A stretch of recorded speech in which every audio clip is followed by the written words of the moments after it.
It's 125 hours. We're playing the midnight release, February 25th, and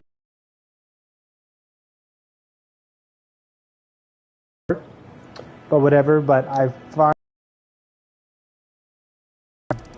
this is my progress. The only thing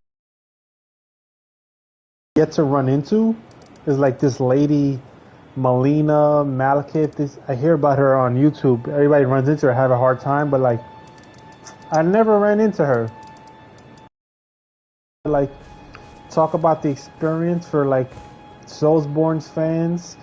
I wanted to do a live gameplay walkthrough, but because this game has this constant online thing about it, it kept cutting my stream when I first started playing it. So I just had to play it like without the recording thing. I just wanted to talk about my time here in the land of lands in between. I really love the summoning aspects because I've always loved. I don't really play these games with magic builds, but I do love the idea of like summoning minions to do your dirty work for you. I just love that. Oh, I equipped this just to see what it looks like. My main playthrough, I usually had this on. Let's see, everybody wore this. That, and I wore this. And I really paid no attention to what my gloves or my footwear was. Yeah. This was the weapon I used pretty much throughout the whole game. I got it from the boss down here, whatever his name was. And the only thing that got me tight is that his ability for this, I had no idea what it does. I looked it up, it made no sense to me, so it was pretty much useless, the ability. And you can't like code it with like fire or blood or ice or lightning like you do with normal weapons, so that annoyed the shit out of me. But it was a bit, like this game seems to be lacking, it seems to me, in traditional like big weapon strength builds, because all the other ones all the other big strong weapons I had come across, you had to have a faith build, you had to have points in intelligence and all this other stuff, and I was like, if you just want to do a pure strength weapon build, the weapon you get from this boss down here seems to be your go-to, because a lot of the other weapons are like, they want you to have a 41 in magic and faith and all this other crap. So let's see. This area I spent some time in, mostly because when you couldn't get past Margit, who was really hard. Let's see. So I ended up beating Margit first. Ended up going here. This got me real upset because I couldn't progress past this magic gate because they wanted you to get a key from a dragon in this area. And I hate the obscurity of these games where you just don't know what you have to do. And like, I don't mind the open world of it is dope, but like to progress naturally through the story, and you just had to go find some item randomly off to the corner that they don't tell you. That sort of thing just drives me nuts. I skipped this area for a while, like didn't come back to it until I was like bored and looking for this area too. Like I didn't even really know it was there or accessible for a while. Went all the way up here. Honestly, the 2 tree sentinel royal dudes I had to skip past initially because they were just too insanely hard. I tried baiting them one at a time, but they ran right through me, so I ran right past them and ran past the bosses in this area. And when I got to here, yeah, I ended up fighting this dude. I don't know what his name was. A lot of reskin bosses in this game. Then you got like to this remix version of Margit before you can access the elevator that takes you to the snow area. That was another brick wall. He probably beat me like 40, 50 times, it felt like. And finally took him down. Then, I remember earlier in my playthrough, I was going through the tower of whatever the hell, Babel. And descending it was a pain in the ass. And then when you got down there, the knight down there and the boss just wiped the floor with me, so I had to come back to that later. And I really didn't deal with Red End, didn't even know there was a boss here till like I got about 90 hours into my playthrough. And yeah, he was cinematic, and the thing about him was it felt like you had to fight him on a horse, but I kept missing about 60 to 70% of my attacks, and that drove me crazy because he's not that hard. The only thing that's really challenging about that fight is landing your attacks. Hitting an opponent on a horse is so insanely difficult. Is in this boss fight, I just missed and missed and missed, and I'm like, I could have got a good chunk of his health, and he missed and missed and missed and missed. That drove me crazy. One of my favorite parts of this game were the catacombs, because I love the summons. I love getting new summons, new ghostly apparitions to fight on my behalf. Found that very fun. I just love the catacombs. When I finally did get to this area, I do feel, what's this place called? Volcano Manor or whatever. That was like my favorite area of the game because it was kind of haunting and ominous and intense. And they switched it up like where you had to hunt other... These games always confuse me because sometimes they'll summon like an NPC and they'll tell you you're attacking someone, but it's clearly an AI, or sometimes it's not and you never really know what's going on. But I really liked that church area of hunting other hunters. The feel of it was really cool. This area, Lida was a maze, and that kind of annoyed me. Every time you walked into a room, there were another 3 ways to go. Then you get into another room, there's another 3 ways to go. It was like a maze. I didn't really like this area. This area was trash in my opinion. They just had these magical ghosts show up out of nowhere, and they just grab you. There's multiple of them. They're invisible. They try to take about 80% of your health. I just left this area. That was trash in my opinion. What else do we got going on? The Forge. You know, the fire giant was a pretty interesting guy. It was real cool, you know, when he ripped off his foot and everything. When I finally did beat it, I kept trying to jump into the Forge and died. So like, I'll come back to that later. Turns out I looked up on YouTube. I had to talk to the girl Melina at the Grace so she could bring me in here, which took me to here. Yeah, I got through this area pretty quickly. You know, it was a little bit of a fight, but I was farming in the area everyone goes to. Where's this place? Yeah, I did this farm for hours. I throw on a podcast and I would just like farm, And I noticed a lot of people kind of mentioned, just do this and a few guards past them. But if you go to the blood pool area, even though you could get ganked, do that area on a horse. Because the mobility of it makes that area so much easier. And you could actually use your summon down there by the blood lake. So that made this farm very easy. What else do we got going on?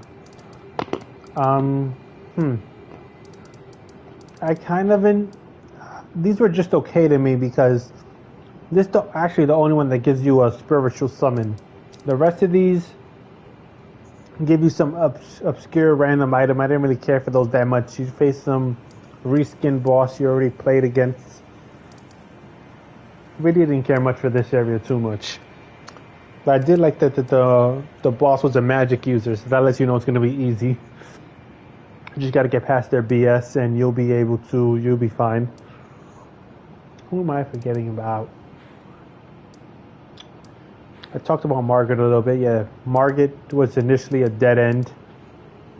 What was interesting is when I first got to this area, and you get to that area where there's a bunch of archers and your first giant, I defeated them on my first try, then got killed by archers up the hill. Then the next 20 tries I faced the giant and the archers. They killed me every time, so that was strange and funny. What else do we have? This area. This is an odd area for me. This area looks very much like Bloodborne. And it's kind of disjointed because in this area you never really knew where to go, for me personally. So I just haphazardly ran to different areas in the map looking for stuff to do. I still never managed to find how to get here. And I kind of gave up on it because it kind of looks like a multiplayer thing, like the one on the other side of the area. So I kind of learned to ignore that. Let me see. So I love the open exploration of this game. I mean, it draws me in. I don't love it. You know, it's interesting. It piques your interests. Um, what could I say? You know, I love the challenge of these games because I'm very competitive, but I'm also short-tempered. So I'm like the type to like just bust a blood vessel. So let's see, what else do we have going on? If I'd imagine like my favorite boss battles in this game. I actually really liked this. It looks like a snake lizard thing that was kind of white and red. Oh, you find him here. I know where you find him. I don't know his name. Like the first time you find him in the open world, he's guarding the manor, the Church Manor Blood Royal Hunters or whatever. Somewhere in this area. He's like a giant red and white snakish kind of character. I found him really tough, but kind of his moveset was kind of fair and forgiving. As far as like, just like kind of really like awe-inspiring. The Elden Beast was very pretty to look at, but the boss battle was insanely cheap. Because the first stage, you fight the lightning guy with the hammer, and he's just there to eradicate your Estus flask. Everything he does is super safe. He has a backup if he misses, where you just get shocked by electricity every time he misses. He just depletes your Estus flask a lot. And then the Elden Beast, while the arena was nice and he was pretty to look at, the Elden Beast was insanely cheap. I'm gonna float off to the other side of the arena, spam projectiles. By the time you run all the way, get to him, he goes to the other side, starts spamming projectiles. By the time you catch him, he's just gonna swoop to the other side, spam projectiles. And the only reason I actually beat him was dumb luck. So everyone on YouTube was like, this guy was so great, but he was not doing much better. But then I think after I did another farm run and I improved my stamina, he was dumb luck. And I actually technically the Elden Beast, I only beat it on a slight glitch where like he did his grab move to me and it seemed like I was in the animation, but I wasn't losing any damage. I got like a 1 free pass. So like that move that takes like 80% of your health, like I didn't lose any damage from that. Then it went back to normal. And that boss was just BS. It was really cheap ending. I got the ending. The endings don't matter to me because these games the story is really obscure, so I don't really pretend to pay much attention. The girl, Rennie the witch or whatever, showed up. She had a ring on her finger. She asked me to hold her hand, and that was it. Something about we should follow the orders of the moon. I really don't. The story is just so ridiculous. I don't really pay much attention. I was in these areas for a while, but since they were really underground, I really didn't pay them too much attention. But I did beat a few bosses here. This guy, he seemed like to be a serious big deal. So like the Blood Lord, so I obviously had to fight him and beat him. I probably beat him on like my 3rd or 4th try. Surprisingly, he wasn't that hard. But he precedes a farm spot. So this is the infamous area where everybody wants to farm runes. So naturally, as a boss, he has that working against him. The boss run to him is where people farm runes. So he's at that disadvantage naturally. There were some other pretty forgettable bosses in that area. Let's see. Anything I dislike about the game? This game reskins a lot of bosses, more than any other software game from software. But because it's like this big open world, I guess they had to do something with. Is this area accessible? I don't know. This game is like reskins the game. Every boss you fight in this game, you'll face him on another 3 times as a mini boss, sub boss, chamber boss, or something like that. Let me see. So I talked about Margaret, talked about Redan, talked about like Godfrey and Margaret and Margaret or whatever. There's a lot of bosses that they look like Margaret and they look like hulking greenish golds. You can't really tell them apart too much unless you really try. Elden Beast, Frost Giant. Okay, and then there was the boss here, the snake guy. I really liked you heard the snake slithering through the walls and everything.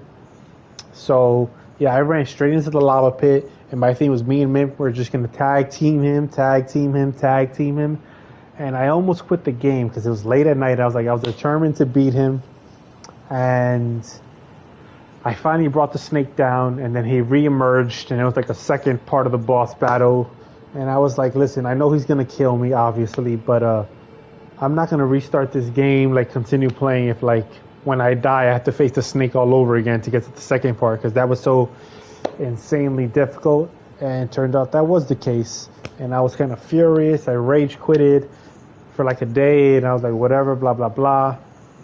And then I actually remembered that when you walk into the boss battle and face the snake,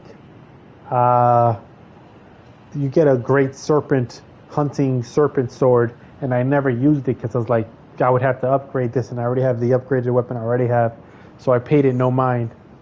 Then I thought about it, what if it's like the sword you get when you fight the flying mantis in Demon Souls, where it's like necessary for the boss battle. So I was like, let me go with that. I went straight to the round table holds, and I upgraded it to like level 9, went in it with me and my Mimic, and we both started spamming it. I'm like, oh my god, with the demon sword hunter thing blade, that becomes the easiest boss battle in the game. Who was the hardest, if I had to imagine? Margaret was hard. Redan was kind of hard. Like, I was definitely frustrated throughout the battle, but like, he felt beatable. When you were fighting Margaret, you were like, I don't know what I'm gonna do to get past this guy. He was so insanely hard. This guy was really hard. The initial, whatever his name was, Godfrey, you know, I beat him on like my 7th, 8th try, whatever. The Frost Giant, you know, when I faced him, I realized I was underpowered because like my sword didn't do a lot of damage to him. So, but I felt like I just had to level up and I'll be able to beat him. Yeah, the Elden Beast was just so cheap. It was just designed to make you lose, and a lot of this game does kind of feel that way. You know, like your recovery is 3 seconds, their recovery is 2. You know, if your health is 100, their attack is 101 health. You kind of feel like it's mathematically designed to screw you over, but hoofa. And I actually just beat Dark Souls, the first one, for the first time, like a day before this game came out. I'm trying to rush through these From Software games, and I managed to beat Dark Souls 2 days before this game came out.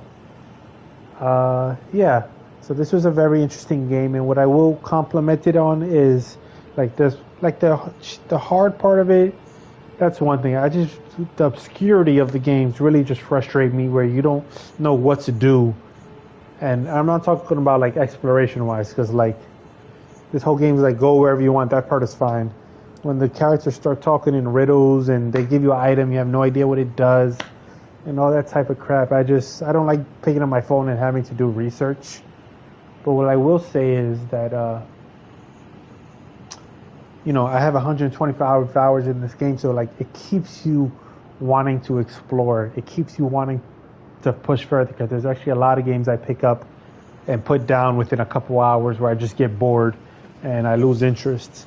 And I don't give the series a lot of credit, but I should. But seeing as a lot of games have these NPCs that talk to you forever and cutscenes that go on forever, or like these guided where you lose control of the game but your character has to walk forward and hear NPCs talk forever.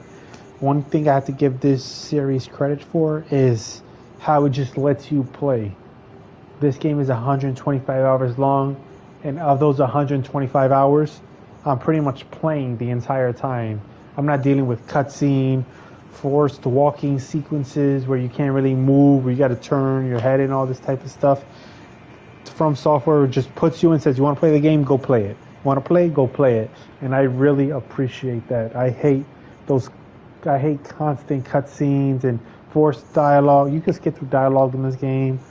You know, they just want you to play the game. I'll give them credit for that.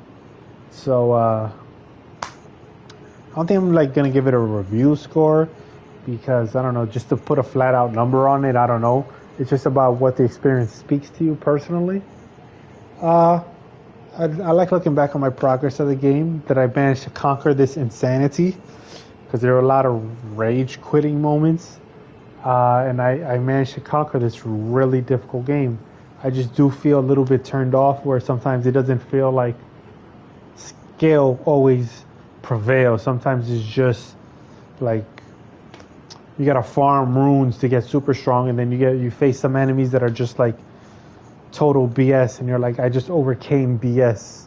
You know, the Elden Beast fight was just not a good ending to the game. It looked pretty, nice music accompanying it, but the boss battle was just like your ability to overcome BS. That was just a bad boss fight. If I had to think about like the others, like Demon Souls had like the Fallen, False King, a lot, and I just didn't like the long elevator ride, because you knew you were gonna die to this guy a lot, and you had to do this long elevator ride every time you fought him, and then he kills you in 5 seconds. Then you got to do the whole boss run thing again and go up this 60-second elevator ride to get killed by this guy in 5 seconds. But you know, as a boss, what's his name, False King, he was more straightforward and fair, and he was just going up warrior versus warrior. I like that. Then there's Dark Souls 1, kind of you face another humanoid warrior, and I beat him pretty easily. Like, he wasn't easy, but like the fact that I could beat the final boss on like my 6th or 7th try makes it feel a little easy, and I just put on a bunch of tanky armor and just started wailing on him. Dark Souls 2, oh my god, as much as I didn't really care for that game, the final boss was super easy. It was like some Medusa witch lady. Her name started with an N. I forget, because I played it years ago. But yeah, she was shockingly easy. Like, she only, like, this boss is beatable. And usually From Software throws you to like a boss that's just like, I don't know what I'm gonna do with this person. Bloodborne, the final boss. Yeah, like bosses like that are a little bit better, because like they put you up against enemies that, like, even though they beat you, you can see a path to victory. I just got to do this better next time. I got to dodge better next time. I got to anticipate this attack better next time. The Elden Beast was trash. It was just like, what do you want me to do with this? This is just OP, overpowered. It's going to hit you no matter what. It was just, what? That was just a bad boss fight. And the fact that they jumped in, like, we're going to nerf Mimic, and we're going to nerf anything decent your character can do, but we're going to keep this character as cheap and overpowered as possible. I've yet to beat Sekiro or Dark Souls 3, and I'm definitely going to put that on my list. It's just because Tiny Tina's Borderlands game comes out tomorrow. I'm going to play that because I really want to play it. But yeah, this is a very... I'm kind of torn between this game, because like there's no real story behind it, because they say like the Game of Thrones guy is writing it, but the Dark Souls games all have the same story. You got to defeat these fallen Lords of Ash, Cinder, or whatever, and you meet their zombified version and you defeat them and whatever. They're all pretty samey, and there's like, I don't know how they say they bring the Game of Thrones guy to write a story for this game, and this game is very minimalistic in storytelling, and the story that they do tell you is kind of the same exact one they told you in the last game. So I really don't, I kind of feel like that's false advertising. We're going to bring the Game of Thrones writer on to tell the same story we told the last 12 times, but there's no real story at the center of these games, unless you like unless you read obscure notes in the environment. Like, I remember people got mad at Destiny for that when Destiny launched, and there was a story and a lore, but you had to look up notes and details and read it in the menu, and not a lot of people like that, but they love it in these games. That's kind of strange. So like, I kind of feel like, if you're not going to bother to tell me a story, I'm not going to waste my time looking for the story. I'm not going to search hidden rooms for a piece of paper and read it, and then it's going to be a lot or gibberish. Like, no one's going to be able to make sense of it unless you went to Hogwarts or something like that. So I pay the story very little attention. Let's see, what else is going on? I mean, alright. I probably love the world of Bloodborne more. Because I guess I love the spooky horror environment a little bit more. Yeah, but essentially, if I had to be honest, this game feels like Dark Souls 4 with Breath of the Wild. That's what it feels like. The exploration is really fun. Just going to new areas and like I hit a roadblock. Let me just go to this new area and find stuff to do, ways to level up and whatnot. That part is really fun. Yeah, but I wouldn't. I think the generously best I could do for this game is like an 8 out of 10, even though I really wouldn't want to put a number on it because I know also like Dark Souls fans just. I'm hearing the reviews. The reviews are like, this is the greatest game in the history of the world. And I'm just like, you know, they took Dark Souls, Breath of the Wild, sandwiched it together. Let's see. It's good in the sense, it's also good to, I like the fact that when you started the game, it was very welcoming. It really tried to teach you the game better than a lot of the other games felt like they tried to do. Kind of felt like it was more a tad bit hand-holdy for newcomers. Like in the first half hour, we're going to look out for you. And the rest of the 100 hours, you're on your own, buddy. I really love the spirit summons. You know, you got backup. So, yeah. This is just my discussion for Elden Ring. I hope everyone else is enjoying it. You know, if you paid money for something and you enjoy it, God bless you. I wouldn't want anyone to have a negative time. I just kind of feel sometimes the games can be cheap when you face a certain boss or a boss battle and you're like, this doesn't feel like a measurement of skill, but more like the ability to overcome some cheap gank thing going on. But I did it, you know. I'm a very competitive person, so I do like playing these From Software type of games. Just to prove that I can do it, even though they're insanely hard. And that was my time with the game.